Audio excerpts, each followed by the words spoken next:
Okay, so for our next video, we're going to discuss course expectations. So I'm on page 10 of your syllabus. So for the first thing I would like to talk about is attendance and participation. So this is a course that meets Monday, Wednesday, Friday for the duration of the semester. We will be meeting online.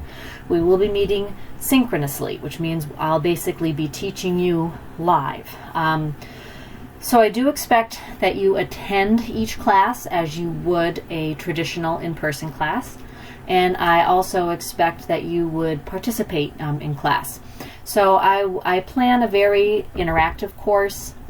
Even though we are online, I do my best to make sure that we are engaged and interactive. So hopefully participation won't be a problem. I will record all of our classes though. So if by chance you do miss a class, you will be able to log on to our Blackboard class and then click the recorded sessions and then watch anything that you have missed. That also goes for lessons that maybe you would like a repeat of. So if you don't fully understand maybe phonological awareness and you want to go back and listen to the discussion that we had or the exercise that we did around a specific topic, you can go back and access that for your own information. I will also be recording videos for all of our assignments, so that way if when it comes time to work on an assignment at home, you can always watch the video of the explanations, and then if you need further assistance, absolutely reach out and ask me through an email, a phone call, or we can talk about it in class. So I don't ever want you to think that we're not accessible or that you're just kind of left to your own devices. This is very much a together kind of course. So the more engaged you are, the better your outcomes will be. For late work, I generally, during COVID, I have not taken any late work off because I know everyone has different demands and different issues in their lives going on with the COVID pandemic. So if you know that, for example, you're not going to be able to get something in on the due date, just let me know, and if I need to move the due date for you, I can. I would much rather see you get the assignment done and completed rather than miss out on completing it at all. So for this semester there won't be any points lost for late work. Just try not to let that catch up on you. Now last semester I had the same policy and I was a little leery about it, but everyone, it was wonderful. I hardly had anything late. The students really stayed on top of it. So again, if you're feeling like you're struggling or you're falling behind or you're not understanding, the best thing you can do is contact me and we can make a plan so that way you're successful. My plan is to make sure that you leave this class feeling confident in instructing young children using children's literature as a tool. And if you don't feel comfortable at the end of the semester, I didn't do my job. So if you have questions, please ask and I'll be happy to work with you. For plagiarism and cheating, any written work that you prepare will be submitted through Learn through SafeAssign. Now SafeAssign picks up everything. And what I mean is, even if you're citing correctly and you put an internal citation or even your reference section will come up as plagiarized content. So it's almost impossible to have a 0% paper, particularly if you're citing correctly.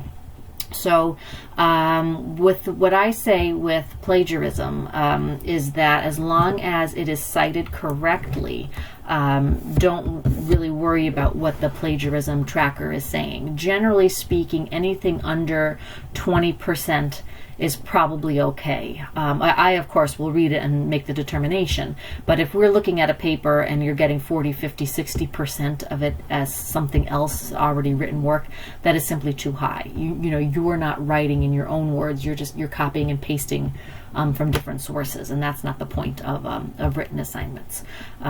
So if you're getting something that says 40, 50, 60%, I will ask you to redo it. So do be aware of that.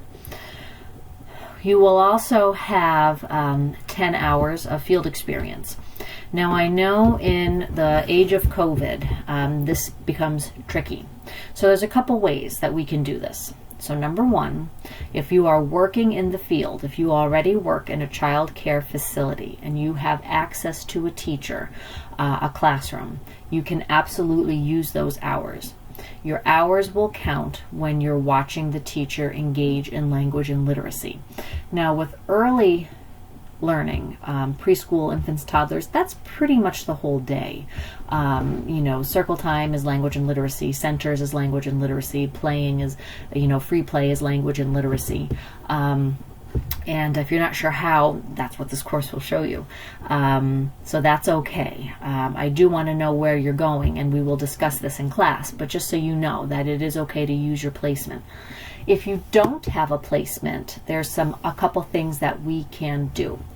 The first thing that we can do is, I know that Wilkes-Barre has been having their classes through Zoom, and I know they are open to letting observers observe. So if you're interested in even doing a couple hours in a school district setting, particularly if you haven't seen how COVID classrooms look like in the early grades, that might be something good, and I can hook you up with a contact for that. The other thing that we can do is that the Luzerne County Head Start are also doing their classes on Zoom. So you can also get your hours in watching those classes. You would have to join live with them and watch as a participant. The other thing that we can do is use videos to round out our 10 hours. Anybody can use videos for their hours during COVID only. Once we get back to normal, hopefully we won't be using videos anymore. But as you go through our weekly folders on Learn, you will see lots of videos. All of those videos are grouped by content, so they all support the specific theme that we're looking at that week. So you can get credit for watching those hours. So just to recap, you can either do all of your hours in your work setting, as long as you're focusing on language and literacy. You can do your hours via Zoom. You can do your hours through the videos, or any combination. The last thing that I'll mention in this video are your clearances. You do need to have your clearances. Nothing has changed since 100. So as long as you've had your clearances successful in 100, you should be in good shape. So again, I will have a spot on Learn where each of you can upload a copy of your clearances. So your fingerprints, your state police background check, your child abuse history clearance, and then your national sex offender and your health appraisal with your tuberculosis check.